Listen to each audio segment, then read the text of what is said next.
Good afternoon, ladies and gents. Welcome back to another episode of Sofa Safari. Now, we know that it's been, I think, 2 weeks or so since we had a very high-speed episode from Foreman after everything was shot in time lapse, which was quite funny. But hey, the wild dogs were cool. So we know it's been 2 weeks, 2 or 3 weeks since then, and we are deeply sorry that we haven't been able to get another episode out to you all. But it has been very busy for us at Tandatula. The South African travelers have been allowed to come to us, and we've really enjoyed having some guests back. And yeah, it's just been quite a busy period for us. So for all those South Africans that have come to visit us at Tandatula, thank you so much for the support, guys. We really do appreciate it, and we've loved having all of you. But yeah, over the last few days, it has been raining a lot. I think there's some areas here just to my left-hand side, just the property got over 100 mils in the last 48 hours. Tandatula, our property, got about 60 mils in the last 48 hours.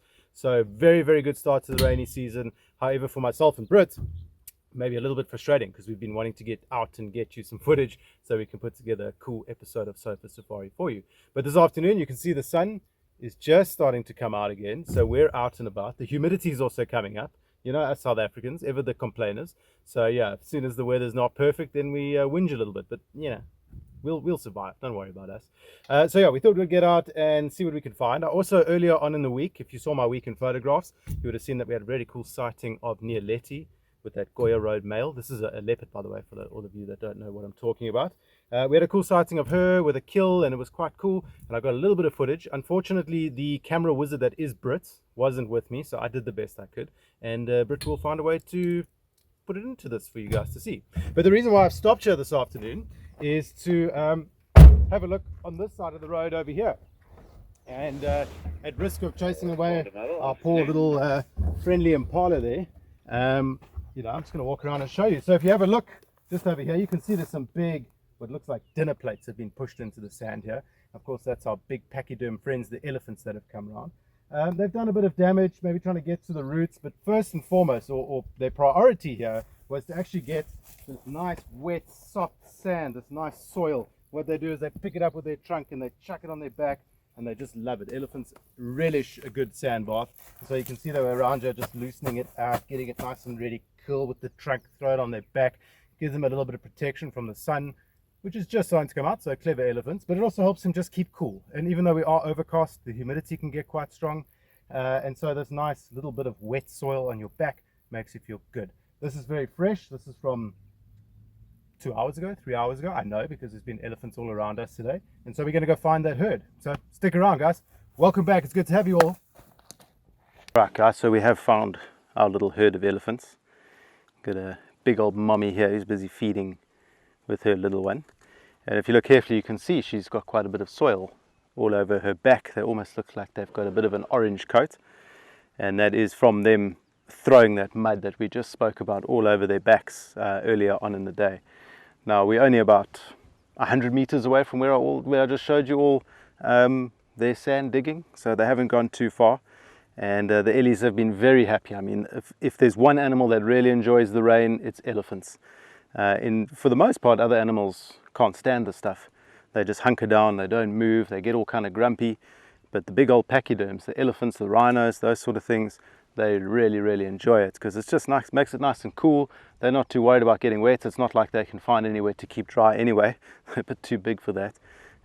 But yeah, they really enjoy it. They get out, they feed, they have fun, they roll in the mud, they find nice cool soil, dig it up. You know, it makes digging out roots a lot easier because the ground's a bit softer. So yeah, they enjoy it.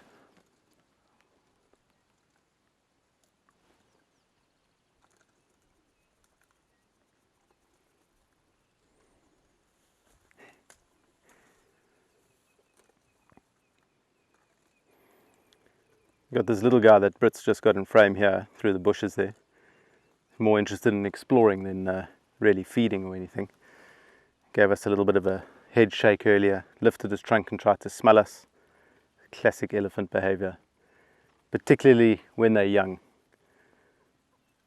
The smaller the elephant, the bigger the attitude. Always quite funny because when you see these young elephants, they try and give you a lot of nonsense. They pretend they're charging you, they mock charge you. They get all carried away trying to prove how big they are. And all the time, in the meantime, Mom's just sitting at the back, busy comfortably eating her bush, not too worried about what we're doing, while the little guy tries to prove how big he is. I feel quite strange. This is the first time in 3 days now that I've been able to take a jacket off. Quite hot. Doesn't look like it, but it is. And I suppose the elephants are also feeling that. That's why they were throwing that sand, that wet soil on the back a bit earlier. Possibly why they're not going too far from Timbavati, because we have that beautiful watering hole which they'd like to probably go and drink a bit of water from here and there. But at this time of year, once we've had a little bit of rain, it actually starts becoming a little bit trickier to find wildlife, even elephants as big as they are, because the wildlife doesn't gravitate towards one water hole anymore. They can find little ponds of water and little pans of water here, there and everywhere, all around the bush. And so it starts becoming tricky. You can't just count on driving around a water hole and sort of frequenting the different water holes in the area, because animals aren't really going there anymore. Why would you go to a very open and potentially dangerous place to drink your water when you have a little pool of water right next to you? Yeah, makes sense. But with elephants, they can be quite finicky about what water they drink. They're quite the prima donnas about their drinking water, their food. They definitely have their favorites. And elephants will always prefer to drink the cleanest water that they can find, which is quite comical, because they'll find a nice bit of muddy water and they'll roll around in it and have the best time ever, but they will not drink it. And they would rather walk another 5 or 6 kilometers, maybe 10 kilometers, who knows how far they walk, just to find that nice fresh water that they're looking for. They don't just settle, which always makes me laugh. I enjoy that. You know, most guides, they walk around with the Leatherman, right? We all look very fancy, very hardcore with our multi-tools. I can tell you, like, the number one use for one of these as a guide is to chop a branch off of something so that you can show your guests. But as I've moved into management, this has actually become a lot more useful than it used to be. All these tools are kind of used now. But anyway, let's put that down. We're not here to talk about Leathermans. We had to talk about nature and all the beautiful things that come along with it. So what I have here, if you have a look, just some beautiful little flowers starting to spurt there. Lots of little buds here. This is the flowers of a russet bush willow, which is a tree that's usually characterized by these. If I can get a few for you. And you might remember from our very, very first sofa safari that I ever did, I spoke to you about these seed pods and I said that you could make quite a nice tea out of them. I also said that you get a very satisfying effect. We'll see if it can still work, but you can just grab, so it's a 4-wing pod. If I hold it like that, you might be able to see that, and that's the name Combretum would mean that. And you can often just peel it like that. You take opposite wings and you can peel it open and you get the seed there. And once you scoop that seed out, you can then make the tea. But anyway, that's the pod. Nice russety color, that's where it comes from. But yeah, I wanted to stop and show you this, guys, because as we're starting to get rain and the season's starting to change, obviously all the flowers are now starting to pop out and show themselves. And it's just these little intricacies of summer that make it such a glorious and beautiful season to be here. Now, it is also very hot at this time of year, or it can be. So it also comes with its drawbacks, but it's a beautiful time of year. And as the season starts to change now, you'll notice as these episodes go on, or as our weekend photos go on, you'll see things start to get a lot greener, a lot more vibrant. And so the photographic value of that month or that season really does start to stand out, at least for me. There's some people that prefer the wintry photographic side, and I like that too, the romantic African, but or that romantic African idea that we all have. But that green, lush, jungle-like feeling was also beautiful. It really helps your subject stand out. Something like a leopard in a tree with that green canopy around it sticks out like a sore thumb. It's beautiful. So for all of you that are into photography, there you go, a little bit of the differences in the seasons. But yeah, nice little russet bush willow flowers there, very, very pretty. A couple of nice new leaves coming through. And if I can tell you something else about this tree, it's a very, very strong wood. All of the combretums, all of the bush willows have very, very dense, very strong wood. And I think this particular species here can weigh, I think it's in the region of about 1,000, about a ton per cubic meter. You get the leadwood, which is about 1.2 tons per cubic meter, and then you get the red bush willow, which is about 1.4 tons per cubic meter. So very, very strong wood, make great, great walking sticks, particularly this one, because it does have very straight branches that grow off of it. And so you can just come and cut one and you whittle it down, you get yourself a very nice walking stick that will last you a lifetime. But yeah, please don't just come to Africa and start chopping down our trees to make ourselves a walking stick. I'm sure there's gentlemen that make them beautifully that you can rather just purchase one from. But yeah, let's see what other flowers we can find today, what other animals we can find today, and carry on. Before I put my Leatherman away, Britt is just telling me about a bird call, which, obviously when we get a bit carried away talking, we don't hear everything. I mean, I have heard it, but it didn't come to mind. There's something just going behind me the whole time that I've been talking. The crested barbet. Very pretty bird, black, yellow, white, a little bit of red. It's kind of like the ugliest of the pretty birds is what I like to call it. But they also have one of the longest calls in the bird or animal kingdom. I think the record was 1 minute and 58 seconds that someone once recorded one of them calling for. So I think that's the record. Correct me if I'm wrong, guys. Anyway, let's carry on.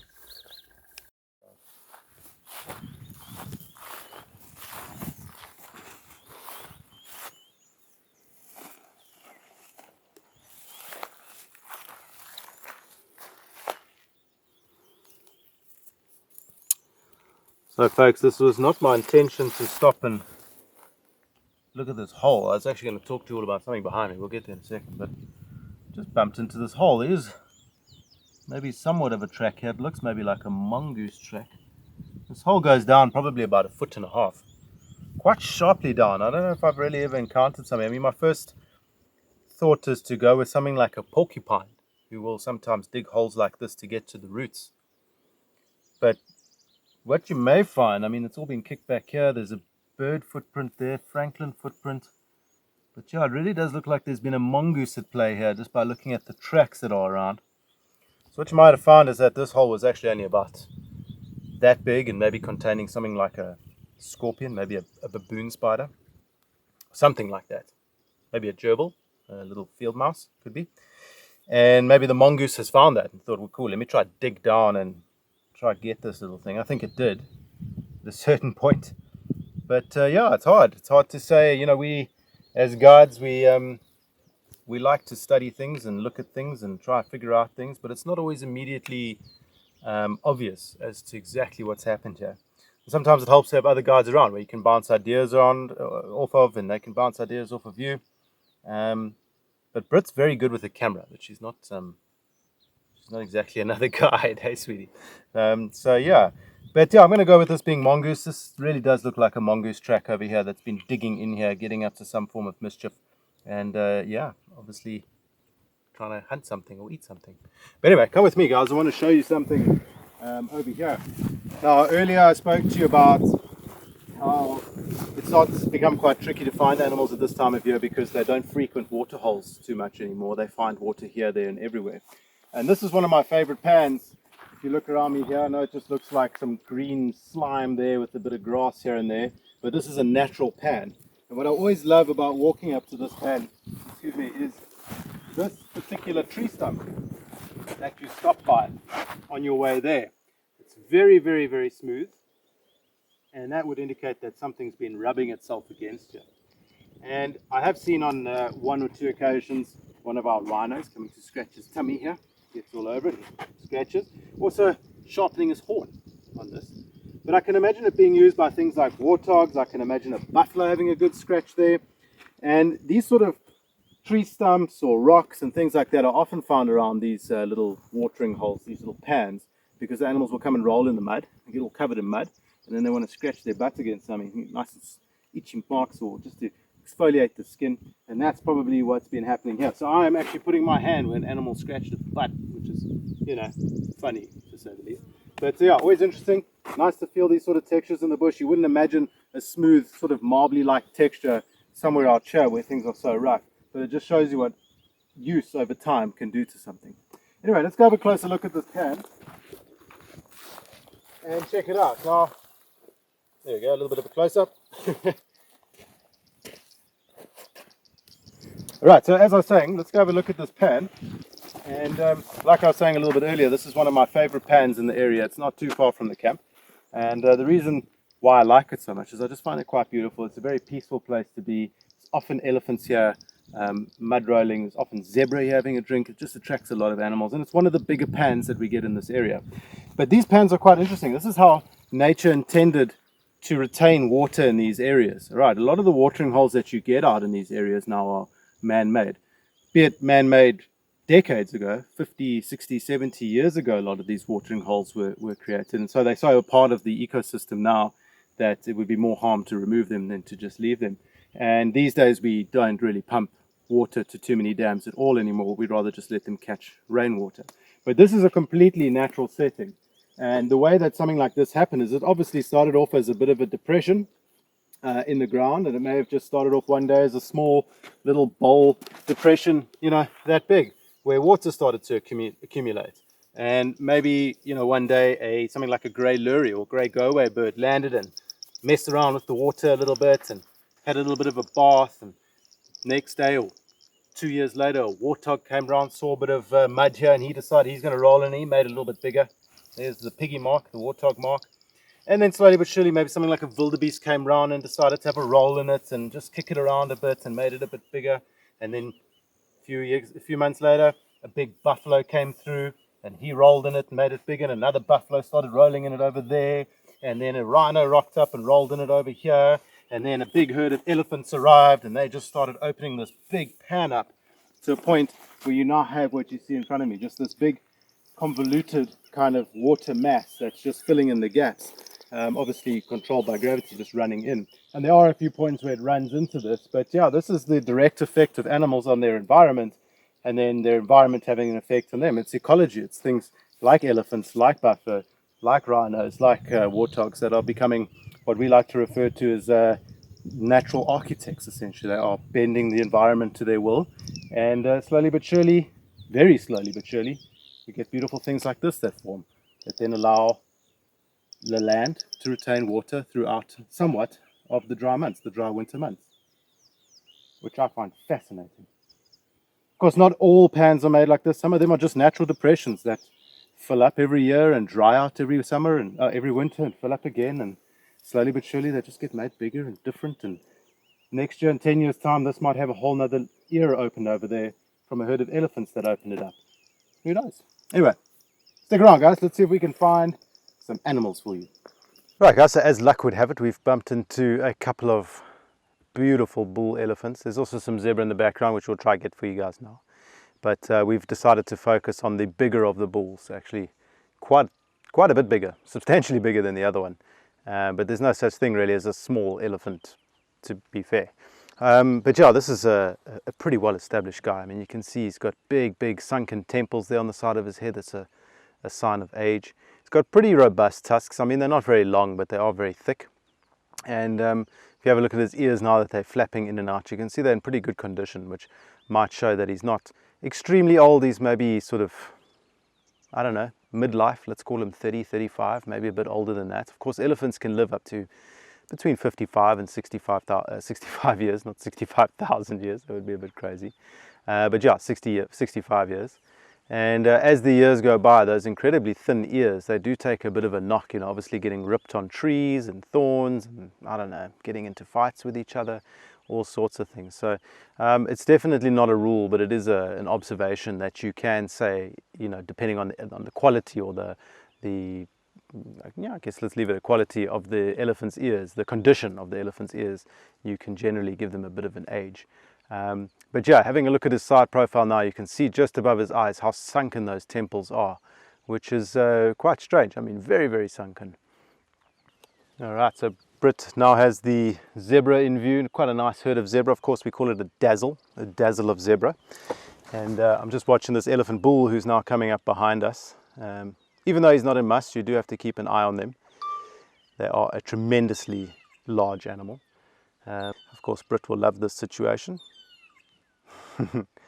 He's busy sniffing around the road there. He's busy listening to us, just sussing us out.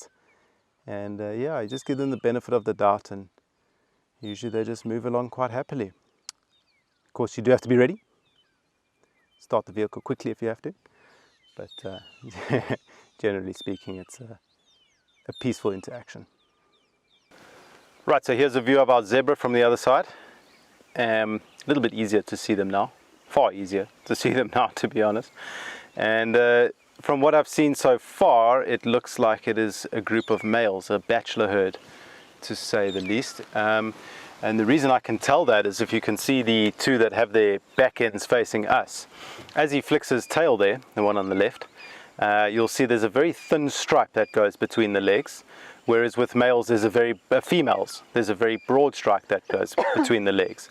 So males thin stripe between the legs, females thick stripe between the legs, and that's one of the easiest ways to tell if you're dealing with a male or a female zebra. In general, female zebra and male zebra, they can get just about as big as each other. I mean, a male might get, I don't know, call it 5 to 10% bigger, but the males are generally a lot more aggressive than the girls. But yeah, what you find is with these bachelor herds like this is all the young males, the up-and-comers that are yet to have a herd of their own, a harem of their own, or they're older gentlemen who have been beaten off of their harem and are no longer dominant. And so just for safety in numbers, a little bit of camaraderie, and also for the youngsters to learn how to fight and how to defend themselves, they form these bachelor herds which help them figure out the world, you know, with someone by their side, so they don't get eaten by the lions all alone.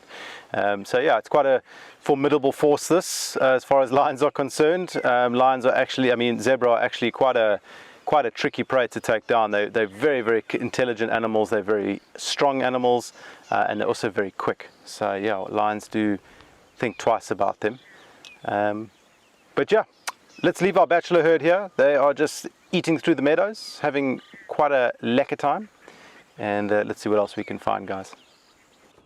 All right, folks, so we were just appreciating a beautiful herd of elephants, another herd, crossing through this beautiful riverine forest here. And for once, the one and only time, I outspotted Brit today.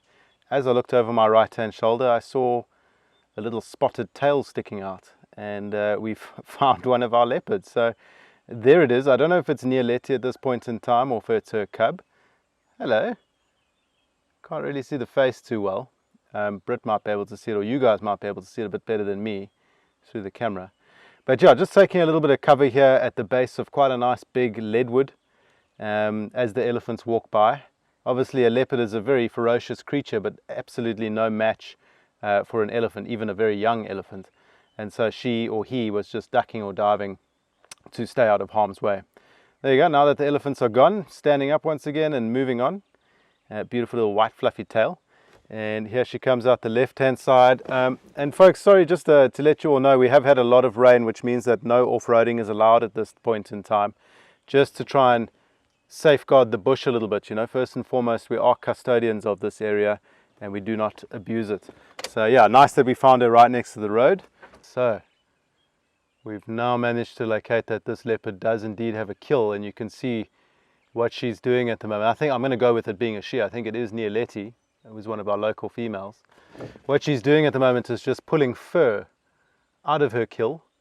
Very often leopards do this, like your cat at home. They often pluck whatever it is that they're going to eat first, you know, just to try and remove the hair from the situation, because hair is not a very easy thing to digest and not a nice thing to eat. So rather just get rid of it, and then you can eat to your heart's content.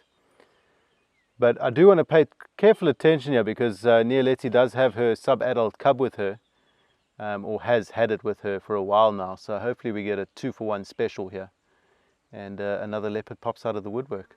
I'm not too sure what they've killed at the moment, but what is quite interesting is she is very close to the riverbed here, and as I was saying now, it's a bit unfortunate we can't off-road to get you guys closer, but right across from the riverbed on the other side is Mr. Chad Cocking's house.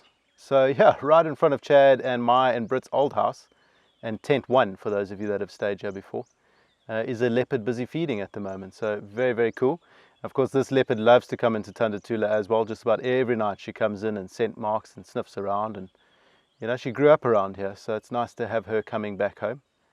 But yeah, for now, let's just enjoy a little bit of footage of her, and I'll chat to you if anything cool happens further. Alright, so she is looking around, folks,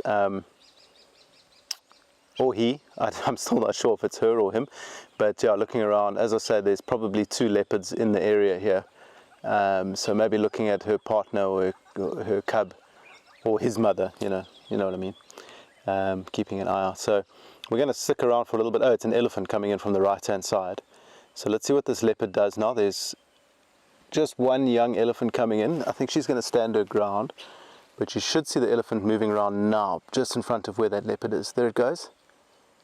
And she just went completely flat on the ground there, to stay out of harm's way. Very, very cool. And there's been countless elephants throughout the day in this area, so I'm sure it's been very frustrating for these cats to just try and feed when there's all these giant jumbos walking around trying to mess up your happy meal. But yeah, elephants moving off none the wiser. Right folks, so we've left Nieleti. She's just happily plucking fur and chowing down, and we're just slowly driving down the parallel with the riverbed here, hoping to pick up on her sub-adult cub. We expect it's maybe about 9 months old now, 8, 9, 10 months old, somewhere there. We'll have to ask Chad, he's the king of all numbers. So we're not going to take it too seriously. We've had some cool leopards in this episode already. It'd be nice to see him, but I also know that it's a bit hard when we can't off-road. He's going to duck and dive. He's not going to be as confident as his mother. Please excuse the bush chickens going a bit nuts. But yeah, he's not going to be as confident as his mother when elephants come round. So he's probably hiding pretty safely at the moment. So yeah. We'll let you know if we find him, otherwise we're going to carry on for the afternoon, guys. Over.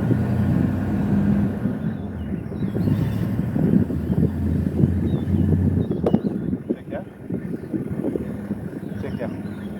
So eagle on a kill here. Right guys, so we just had the pleasure of, and not far away from the leopard, we're having a whirlwind of an afternoon within 200 meters of Tula at all times. So yeah, sometimes you don't have to go very far. But we just had a really cool sighting of a Wahlberg's eagle on what appeared to be a baby bunny, busy feeding on that. And of course it's exciting to see the Wahlberg's eagles coming back because they are migrant birds. But yeah, very cool to see them flying off with it as well. They don't often stick around for too long. But kind of right after that was a little Cape glossy starling. I think it was a Cape glossy starling, maybe in the Birchals. Landed and started pecking around there, and you're kind of wondering what's a starling doing there. It's just a little bird that has nothing really to do with eating baby bunnies. But Britt managed to pick up that he's actually plucking all the fur from that poor little baby scrub hare, probably to take back to its nest, to make its nest nice and warm and comfy for its own little chicks and its own little eggs. So yeah, very interesting to see how nothing is wasted out here, and as soon as something gets taken down, there's lots of little characters that are keeping an eye on this whole situation. They want to make sure that they get their dues paid as well. So yeah, very cool. But as the Wahlbergs flew away and flew down the river there, we could hear the grey go-away birds who are now flying here above me, busy calling, go away, go away. There's another impersonation with Luke. And of course that's their telltale sign that they're seeing something they don't like. They'll shout at us they'll shout at leopards, they'll shout at birds like that, a raptor, they'll shout at snakes. So when you hear a grey go-away bird telling you to go away, he really does mean go away. But yeah, lovely to see the Wahlbergs back. The change of season is in full swing. Cool to see 2 kills within 50 or 100 meters of each other. And yeah, very exciting stuff. So yeah, let's see what else we can find. I'm actually out and about by myself this afternoon. Britt has got some other work that needs to be done, but I thought when you've got leopards down the road, and there are 2 of them here actually, maybe even 3 of them because there might be a cub, but this big male has looks like he's stolen a kill from Nieleti, and I'll try to get her on camera for you guys shortly. But they've been growling at each other and going on and on about it. This morning the guys were on Sacha and they said it was pretty amicable, but it looks like he's stolen her pizza. She's not very chuffed. So I'm hoping the cub is somewhere around here. I'm hoping it's going to pop out and that I can get it on film for all of you, maybe some photographs for weekend pictures. But yeah, wonderful. Stick around, guys. There we go, there's Nieleti through the brush. Just managed to get a nice view of her. Excuse the exposure, I'm shooting through about 15 trees, which on a Nikon DSLR is not the easiest thing to do. Not famed for their videoing prowess, the Nikon fraternity. It's getting better, but I think they take the best stills, that's for sure. But anyway, we're here to look at leopards, and this is the gorgeous Neoleti. Her cub was here apparently, and I'm sure it still is. But with this male that's come in, this kind of imposter, it's kind of feeding on her kill at the moment. I'm sure the baby is in hiding while the adults sort out their drama. There's a good chance that this is the father of the cub, and if that's the case, he won't be too outwardly aggressive towards the cub. He won't commit infanticide, but he also couldn't care less if the cub gets to eat her or not, as well as Neoleti. So there's been a lot of growling going on, a lot of back and forth, and I will definitely capture it all for you as the sighting evolves. But look at how beautiful she is there. Characteristic lazy eye, the lazy right eye. Maybe that happened during a fight at some point, but yeah, hard to say. This is the daughter of the famous Rockfig Jr. For some of our long-time guests, they'll remember that name. But yeah, let's see what happens. I will get it all on camera if anything goes down. So yeah, stick around.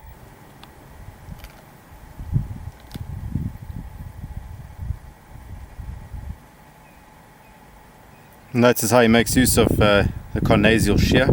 Spoken about it quite a few times in our sofa safaris, but makes use of his back, or his molars essentially, which act like scissors, as opposed to ours, which act like grinders. And he'll just cut off a nice piece of meat there, and then he chews it up a couple of times and then swallows. Not a lot of pre-digestion taking place.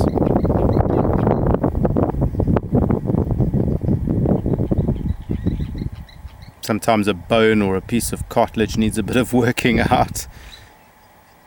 Not too dissimilar to us and how we eat, or at least some of us. So Neoleti's now come down into the riverbed.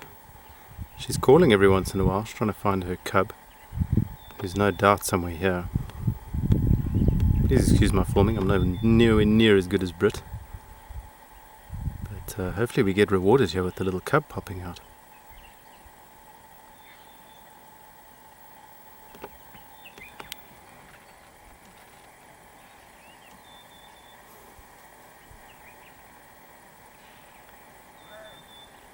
There's a little call. Wow.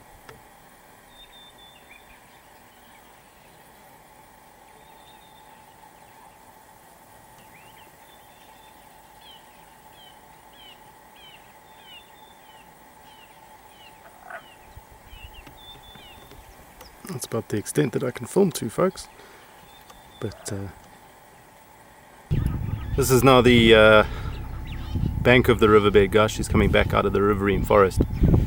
She's still looking for the little cub. There's the call, and hopefully she can find her little one. Hopefully get a little beautiful sighting here. She's looking frantically. Neoleti now just relaxing. She's been calling for the cub the whole time, and the little guy's just a bit too scared to show himself still. So I think she's just going to take a bit of a break, lie here. Don't worry folks, she's not going to give up on the little guy, who we now know is a little male, little boy. So yeah, I'm very excited to meet him. I had a glance at him a few months ago, but nothing concrete, so I'd love to see him nicely and get a photograph. But doesn't she look beautiful lying there?